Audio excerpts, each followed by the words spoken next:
Inggris membuat langkah baru sebagai pembuktian pengakuan negara Palestina. Di situs resmi pemerintahannya, Inggris memperbaharui peta dan keterangan istilah untuk merujuk wilayah tersebut. Dalam situs Foreign Travel Advice untuk Palestina di situs resmi pemerintah Inggris gov.uk diberi catatan, halaman ini telah diperbarui dari wilayah Palestina yang diduduki menjadi Palestina. I set out in July the terms upon which we would act in line with our manifesto to recognize Palestinian statehood. That moment has now arrived. So today, to revive the hope of peace and a two-state solution, I state clearly, as Prime Minister of this great country, that the United Kingdom formally recognizes the state of Palestine. Pengakuan Inggris ini mengikuti lebih dari 150 negara yang telah mengakui Palestina. Dengan begitu, 4 dari 5 anggota tetap Dewan Keamanan PBB yang memiliki hak veto telah mengakui Palestina, yakni Tiongkok, Rusia, Inggris, dan Prancis. Sementara Amerika Serikat tetap menolak pengakuan terhadap Palestina. Karena menurut Amerika, pengakuan atas Palestina sama dengan hadiah bagi Hamas. As everyone knows, I have also been deeply engaged in seeking a ceasefire in Gaza. Have to get that done. Have to get it done. Unfortunately, Hamas has repeatedly rejected reasonable offers to make peace. We can't forget October 7th, can we? Now, as if to encourage continued conflict, some of this body is seeking to unilaterally recognize a Palestinian state. The rewards would be too great for Hamas terrorists for their atrocities. This would be a reward for these horrible atrocities, including October 7th, even while they refuse to release the hostages or accept a ceasefire. Lalu bagaimana dengan sikap Indonesia? Presiden Prabowo dalam pidatonya di KTT PBB menekankan Indonesia mendukung negara Palestina dan solusi dua negara untuk perdamaian di wilayah Palestina dan Israel. We condemn all violence against innocent civilians. Therefore, Indonesia once again reiterates its commitment to the two-state solution in the Palestine problem. Only this two-state solution will lead to peace. We must guarantee statehood for Palestine, but Indonesia also declares that once Israel recognizes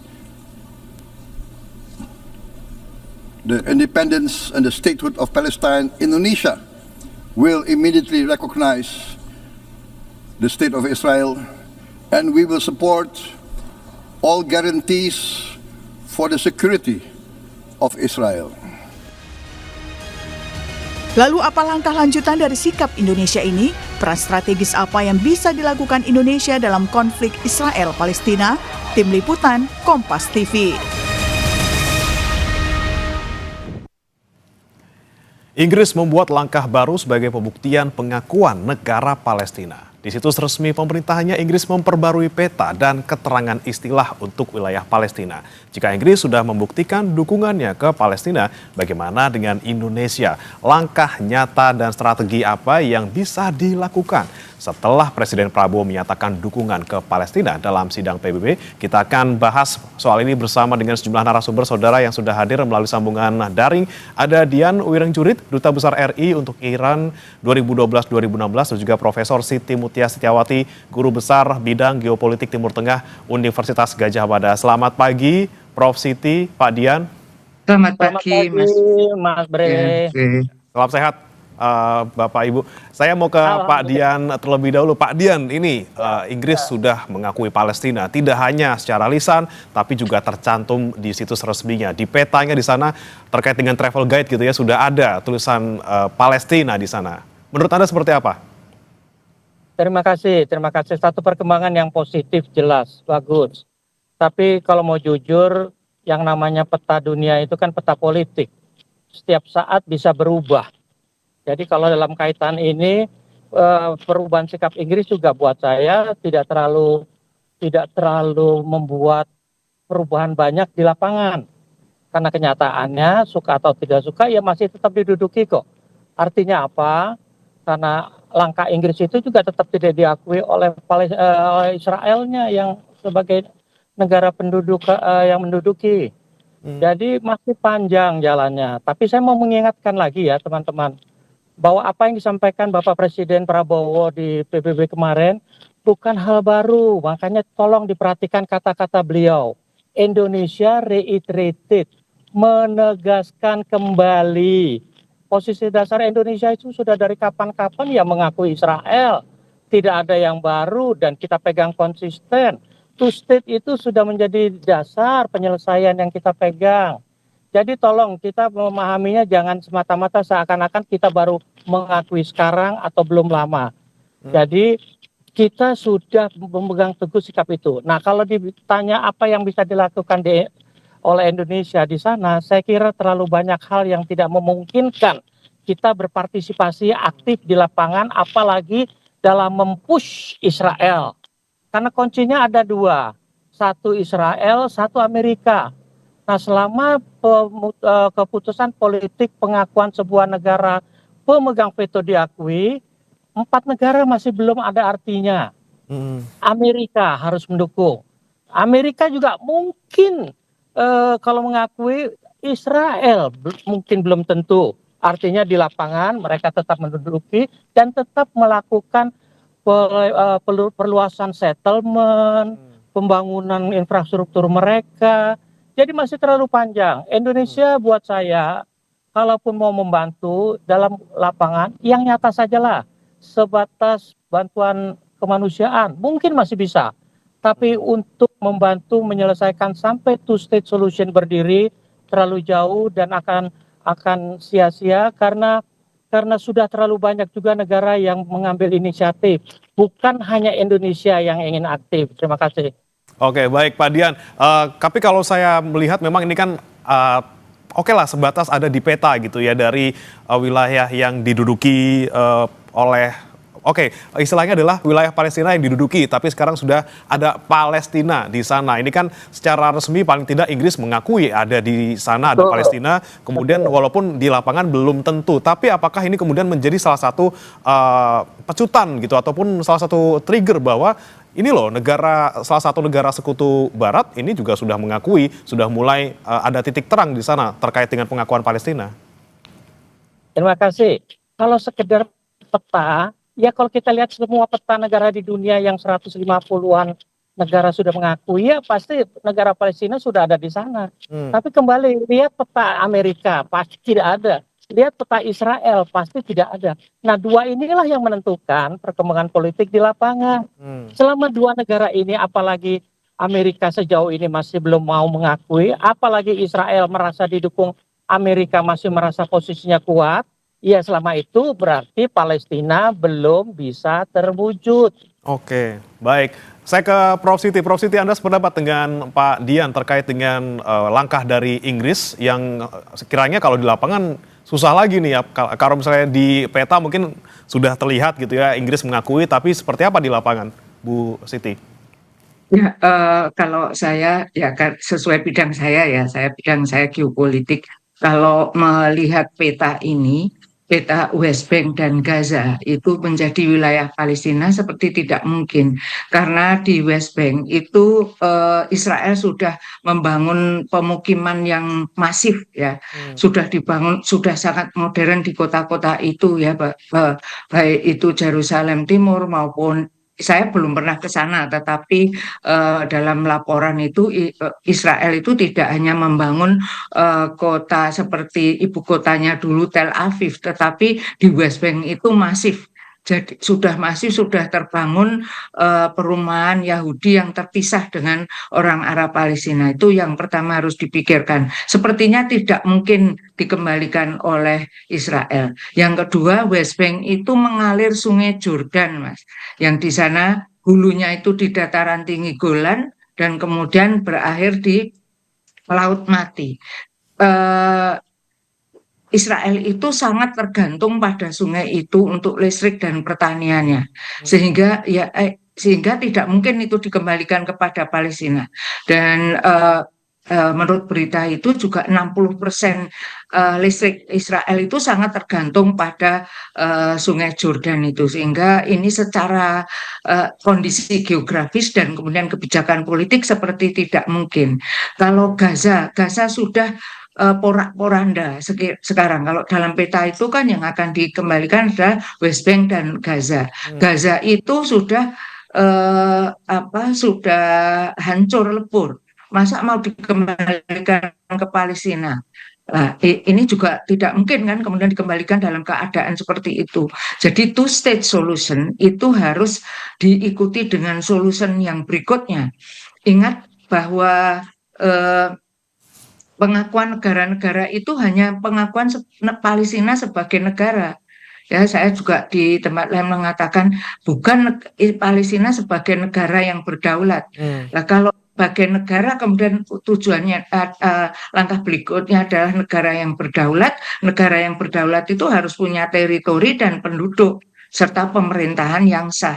Ya, jadi Indonesia tetap bisa berperan tanpa mengorbankan banyak hal.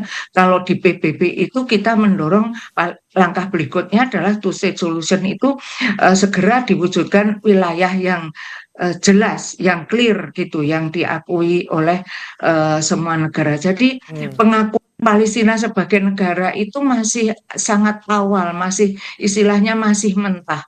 Kan nanti masih dibicarakan lagi di Majelis Umum PBB untuk dimintai persetujuan di Dewan Keamanan PBB.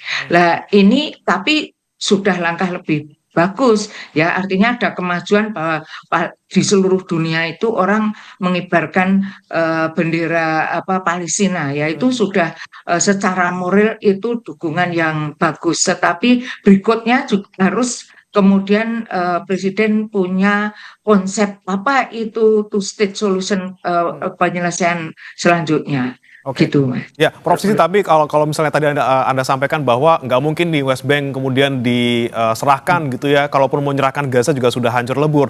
Tapi seperti apa nih Prof seharusnya yang mungkin harusnya dimiliki oleh Palestina, karena dari peta tahun 1946 saja itu sudah menyusutnya luar biasa sampai tersisa hanya West Bank dan juga Gaza. Kemudian yang paling masuk akal ketika nanti memang Palestina sudah menjadi negara, wilayahnya di mana saja yang bisa diakui sebagai Palestina? Ya, itulah kesulitannya, ya. Kalau melihat petanya itu, ya, kalau saya lihat dari kajian-kajian semua itu tidak mungkin, tetapi kalau ada gerakan internasional mungkin nasionalisasi, ya, seperti dulu kan perusahaan-perusahaan Belanda yang di tempat kita sudah mengakar gitu, kemudian ada tindakan nasionalisasi yang itu dialihkan kepada pemerintah baru Indonesia. Jadi ada istilahnya nasionalisasi, terutama tempat dan PBB yang telah mengatakan bahwa serangan Israel ke Gaza sejak 2023 itu adalah tindakan kriminal yang digolongkan dengan kejahatan perang dan genosida. Itu dulu harus dikejar.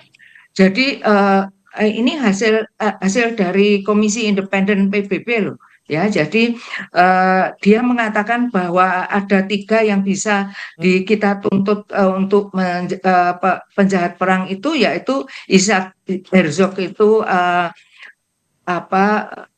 Presiden Israel, kemudian Perdana Menteri Israel Benjamin Netanyahu, dan Yoav Gallant itu mantan Menteri Pertahanannya. Ini hasil ini harus dikejar dulu. Kalau sudah ini merupakan kejahatan perang, lah itu baru nanti penyerahan wilayah itu bisa. Kalau menanggapi Donald Trump tadi, ya, dalam pidato tadi mengatakan kita tidak mengakui karena ini berarti memberi peluang pada Hamas dan harus ada tindakan pelepasan tawanan perang oleh Israel begitu, ya. Apa tidak ingat itu Donald Trump? Sebetulnya kan tawaran perang itu hasil dari gencatan senjata tahun lalu itu sudah dilakukan bertahap dan ada 30 orang sekian ya lebih saya exactly saya lupa tapi 30 orang kan jumlah tawanannya itu kira-kira 200. Sudah dilepaskan 30 dan Hamas bilang akan dilepaskan secara bertahap. Tapi ketika proses itu kemudian Israel kembali menyerang dan mencederai gencatan senjata sehingga pelepasan tawanan perang itu berhenti. Jadi proses-proses ini dulu yang dilakukan. Dia kejahatan perang, kemudian proses gencatan senjata permanen, ya, yang kemudian pemulangan juga saya setuju pemulangan tawanan itu, tetapi Israel juga harus mentaati gencatan senjata yang sifatnya harus permanen. Oke, kalau menurut Pak Dian, setuju Pak Dian, kita kalau misalnya ngomongin soal two state solution ini terlalu jauh gitu ya, lebih baik ya kita ngomongin dulu soal kejahatan perang, kemudian gencatan senjata dan juga pelepasan sandera seperti itu. Kalau saya agak dibalik, pelepasan senjata, sandera segala macam bisa kemudian. Tapi begini loh, Gaza itu hancur, tepi barat itu sebagian hancur. Buat saya itu tidak masalah, karena yang penting wilayah itu diakui dulu menjadi Palestina. Pembangunan kembali itu seperti Perang Dunia Kedua atau apapun, ada bisa baca program internasional. Marshall Plan itu membangun kembali yang runtuh, tapi negara-negara yang hancur itu tetap utuh negaranya, batasnya jelas. Nah, kalau sekarang kemudian ada masalah, masih ada sisa-sisa masalah, ada tawanan perang, ada penjahat perang, itu biar urusan kemudian. Kalau saya begini, komite PBB, jangankan komite PBB independen, negara anggota PBB dalam sidang umum sekalipun keputusannya tidak mengikat. Jadi siapa yang akan peduli dengan keputusan komite PBB independen? Sama sekali tidak ada, karena yang pasti Amerika dan Israel tidak mengakui. Tapi catatan saya kedua, tolong diingat, pengakuan kepada sebuah negara belum berarti pembukaan hubungan diplomatik. Pembukaan hubungan diplomatik masih lama, masih mempunyai proses. Inggris pun belum tentu akan segera melakukan pembukaan hubungan diplomatik. Dan kalaupun pembukaan hubungan diplomatik terjadi yang ketiga, belum tentu akan ada pertukaran diplomat dalam bentuk pembentukan kedutaan besar. Jadi buat saya nomor satu memang pengakuan bagus. Artinya wilayah two state itu Inggris sebagai pemegang veto sudah semakin mendekatkan kita. Sekarang tinggal upaya dunia. Bagaimana Amerika diyakinkan sehingga dia bisa menekan Israel menerima keputusan ini. Masalahnya ini politik. Di masa Barack Obama, Clinton, bahkan Biden, sebenarnya peluang itu sudah ada. Semua bubar gara-gara Donald Trump. Makasih. Oke, saya mau ke Prof. Siti lagi. Prof. Siti, Anda melihatnya benarkah memang ini gara-gara Donald Trump kemudian yang tadinya sudah ada progres menuju ke yang kita inginkan bersama kemudian menjadi runtuh gitu. Walaupun memang dari beberapa perkataan dari Donald Trump di sidang PBB gitu ya, dia juga mendukung perdamaian gitu walaupun tidak mau mengakui sebagai negara Palestina seperti itu. Ya, kalau gara-gara Donald Trump memang semuanya itu kan kalau menurut sejak dulu saya berpendapat bahwa semua itu kuncinya ada pada Amerika ya. Karena dia memegang hak veto dan dia selalu tabiatnya itu selalu memveto hal-hal yang merugikan Israel. Jadi bukan hanya Donald Trump sebetulnya, tetapi presiden yang sebelumnya pun demikian. Hanya mungkin grade-nya yang agak kurang ya. Dia kan dari Partai Republik. Partai Republik selalu keras dan selalu sangat mendukung Israelnya itu tanpa batas, unconditional ya, tanpa syarat dan lain sebagainya. Kalau Partai Demokrat itu masih mending ya. Kalau saya lihat Partai Demokrat, apalagi di bawah Barack Obama dulu, Barack Obama keras terhadap pembangunan pemukiman karena itu tidak sah dari hukum internasional gitu. Nah, saya tidak tahu apakah Donald Trump itu juga mengikuti bagaimana terbentuknya negara Israel dan bagaimana penderitaan bangsa Palestina ya. Jangan-jangan dia tahunya itu cuma dilapori saja bahwa Hamas itu adalah tokoh teroris yang tidak bisa lagi ditolerir.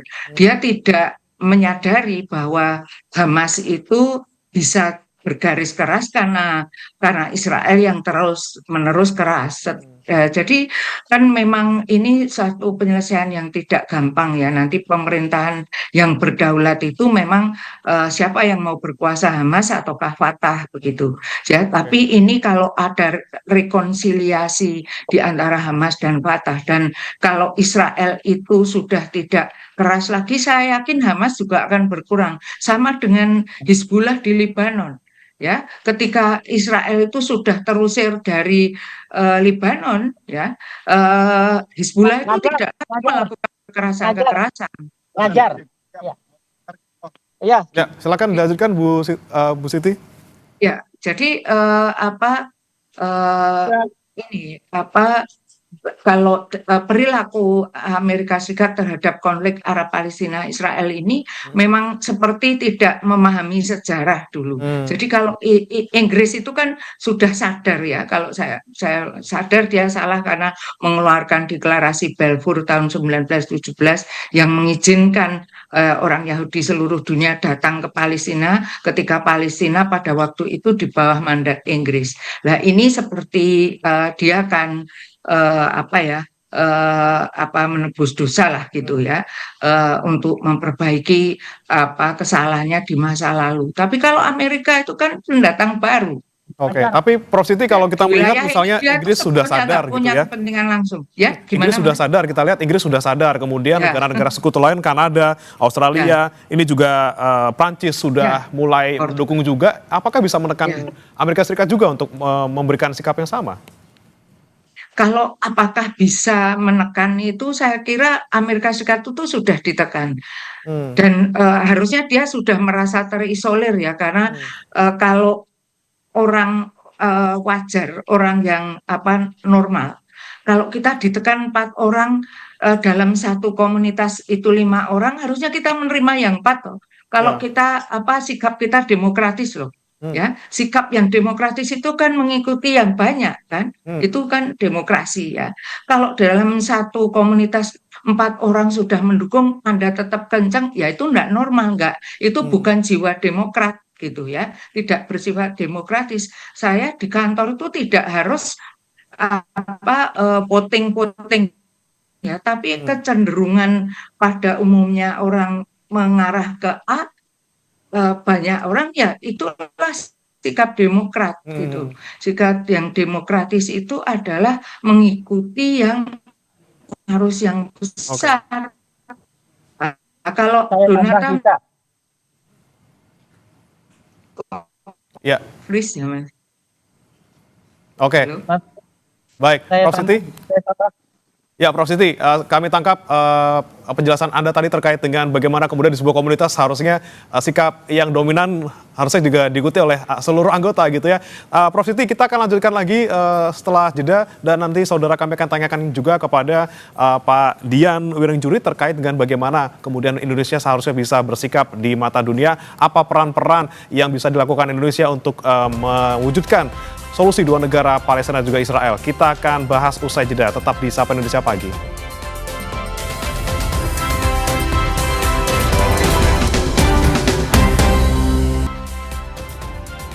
Kembali di Sapa Indonesia Pagi, saudara masih membahas terkait dengan langkah Inggris yang kemudian semakin menambah dukungan untuk pengakuan negara Palestina. Kembali bersama kami juga ada Prof. Siti dan juga Pak Dian. Saya mau ke Pak Dian. Pak Dian, tadi sempat Anda sampaikan bahwa tidak banyak sebenarnya bisa dilakukan Indonesia. Tapi kemudian kalau Indonesia dianggap tidak strategis gitu ya, kemudian kenapa kemudian kemarin Trump memanggil Pak Prabowo di pertemuan multilateral Timur Tengah, yang mana di sana isinya negara Timur Tengah semua, hanya Indonesia di sana. Apa yang bisa Anda pandang dari Indonesia kemarin bertemu dengan negara Timur Tengah dan juga Amerika Serikat? Teman-teman, terima kasih Mas Bre. Begini loh, pertemuan-pertemuan seperti itu, apalagi di sela-sela sidang, bukan hal yang aneh. Yang dibicarakan juga belum tentu hanya Palestina. Ada malah yang lebih luas di Timur Tengah. Mungkin juga ada kaitan dengan Iran. Tapi begini loh, upaya diplomatik, saya latar belakangnya diplomatik. Kalau dibilang upaya mendirikan sebuah negara Palestina, ada yang bilang tidak bisa atau tidak mungkin. Buat saya sebagai diplomat, saya harus bilang harus bisa. Karena gini, ketika Sinai diduduki Israel pada perang 67, itu Israel sudah membangun pemukiman, pangkalan militer, pangkalan darat, pangkalan udara, semua sudah dibangun, infrastruktur dibangun. Tapi ketika dikembalikan kepada Mesir pada akibat perjanjian 79, semua dikembalikan, ditinggalkan. Artinya apa? Negosiasi ternyata bisa menyelesaikan tanpa harus ada peluru. Nah, kembali ke peran Indonesia. Teman-teman, saya berkali-kali menyampaikan bahwa tidak hanya menekan Amerika yang amat sangat super sulit, juga Israel, tapi yuk kita mawas diri, sampaikan ke teman-teman saudara-saudara kita Palestina, khususnya Hamas, untuk mawas diri, bahwa kunci penyelesaian ini juga ada pada masyarakat Palestina yang terpecah dan bahkan bermusuhan antara Hamas dan Fatah yang statusnya masih gencatan senjata karena mereka sendiri berperang. Marilah kita meyakinkan khususnya Hamas untuk mulai meninggalkan doktrinnya. Satu, doktrin kekerasan.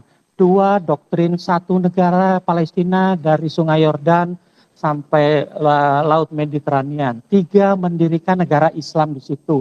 Kita harus tegaskan dulu sama Hamas, tinggalkan doktrin itu, bergabunglah dengan Fatah, sehingga perundingan akan lebih mudah, lebih realistis, pragmatis, dan lebih sesuai dengan tujuan two-state solution yang dibayangkan semua negara. Oke, dibandingkan kemudian mengandalkan dukungan ataupun juga pengakuan dari eksternal, konsolidasi internal juga perlu dilakukan gitu ya, supaya bisa mencari solusi seperti itu. Mas Bre, baik. Mas Bre, Ya. tambah sedikit, maaf, kalau mau jujur, yang Indonesia itu terlalu jauh. Kalau cuma sekedar dorongan, puluhan negara juga sudah mendorong. Kalau cuma tekanan, puluhan negara juga tekanan. Apalagi kalau cuma doa restu. Yang ada harus langkah konkret, khususnya dalam hal ini penyelesaian internal Palestina. Oke. Penyelesaian internal ya yang kemudian jadi pintu masuk yang paling utama gitu Pak Dian. Tapi Prof. Siti, Anda setuju kalau peran Indonesia terlalu kecil sebenarnya kalau untuk terkait dengan konflik Israel dan juga Palestina? Sebetulnya kecil atau besar itu yang penting adalah sikap mendukung kita ya. Jadi itu yang akan dinilai. Jadi dukungan kita terhadap Palestina merdeka itu sudah memberi identitas politik luar negeri kita yang pro pada perdamaian, pro pada keadilan, pro pada kemerdekaan yang sesuai dengan pembukaan Undang-Undang Dasar 1945. Itu identitas itu penting. Jadi orang tuh melihat Indonesia itu seperti apa sih. Jadi masalah Palestina ini membuat Indonesia jadi terkenal kan gitu. Kita sudah tenggelam dengan masalah-masalah Laut Cina Selatan, kelapa sawit kita ya, kita juga merusak ini semua. Itu kan kalau menurut saya dengan adanya masalah Palestina ini, Indonesia sebetulnya jadi dikenal negara yang itu tadi yang selalu pro pada kemerdekaan begitu. Jadi kecil atau besar itu sudah hitungannya apa dulu, kecil atau besar itu. Kalau menurut saya ya itu sudah besar kalau dibandingkan peranan Indonesia di tempat lain ya. Contohnya yang punya masalah seperti Palestina Israel ini kan bukan hanya dia, masih ada Rohingya di Myanmar ya. Kemudian masalah juga kelompok Islam di Cina ya, masih banyak tempat lain, belum negara-negara Afrika ya yang mereka juga sedang perang di antara mereka. Itu kan kita konsentrasi ke Palestina. Nah, menurut saya itu sudah besar gitu, dan itu sudah memberi identitas, sekali lagi identitas politik luar negeri Indonesia yang kemudian menjadi terkenal gitu, kalau menurut saya. Oke, tapi kalau menurut Anda, Prof. Siti, dengan Pak Prabowo kemarin bilang bahwa siap mengerahkan 20.000 tentara, bahkan lebih gitu, tidak hanya untuk Palestina, tapi juga untuk negara-negara lain yang berkonflik di Timur Tengah. Menurut Anda seperti apa? Itu mungkin yang dimaksud pasukan perdamaian ya, Mas. Bukan tentara ya. Kalau pasukan perdamaian itu kita sudah lama tergabung. Mas Bre, salah Setahu saya tidak berbiaya. Jadi itu Prof. Siti bisa dilanjutkan terlebih dahulu, nanti baru ke Pak Dian. Silakan, Prof. Saya kira itu ya baik. Baik. Ya, jadi pasukan perdamaian itu kita sudah aktif sejak dulu, memang tidak hanya di Timur Tengah tapi di negara-negara Afrika juga ya. Jadi penyumbang terbesar dalam pasukan perdamaian. Yang saya sangat tidak setuju dengan Pak Prabowo adalah janji untuk mengakui kemerdekaan Israel. Oke. Kalau Israel itu mengakui eksistensi Israel, kalau Israel juga mengakui Palestina, sebaiknya tidak dikatakan itu karena menegasikan yang telah kita dukung gitu. Oke, Pak Dian, silakan Pak Dian, tanggapannya Pak Dian. Satu, mengenai peacekeeping, Mas, kayaknya halayak mungkin salah paham ya. 20.000 itu bukan kesiapan kita mengerahkan 20.000. 20.000 itu total pasukan kita yang sudah dikirim ke dalam rangka partisipasi peacekeeping force di berbagai negara hingga saat ini. Tolong jangan disalahpahami. Kedua, kalau masalah besar kecil tuh begini. Buat saya, kalau dibilang kita jadi menonjol di kancah internasional gara-gara sambutan Prabowo, dengan segala hormat kepada Bapak Presiden kita, tidak ada yang istimewa. Semua negara, kita hanya heboh di dalam negeri kita. Seakan-akan kita memberikan gaung yang luar biasa kepada masyarakat internasional. Padahal itu gaung itu sudah dari kapan-kapan kita perjuangkan. Masalahnya kita saja dengan era media sosial ini heboh di dalam negeri. Pidato Pak Presiden Prabowo atau berita Pak Presiden Prabowo tidak ada headline di masyarakat internasional. Hanya dikutip bahwa Indonesia setelah 10 tahun tampil lagi. Tapi tidak ada kaitan dengan Indonesia jadi terkenal, Indonesia jadi menonjol. Tidak ada. Semua hal berlangsung seperti biasa. Terima kasih. Oke Pak Dian, yang ingin saya tanyakan lagi tadi terkait dengan pernyataan Prof. Siti yang menyoroti soal pernyataan Pak Prabowo yang bilang soal kemerdekaan Israel. Jadi Pak Prabowo bilang bahwa Indonesia akan mengakui Israel jika kemudian Israel juga mengakui Palestina. Apakah ini kemudian menyatakan pergeseran sikap sedikit dari Indonesia terkait dengan sikap ke Palestina?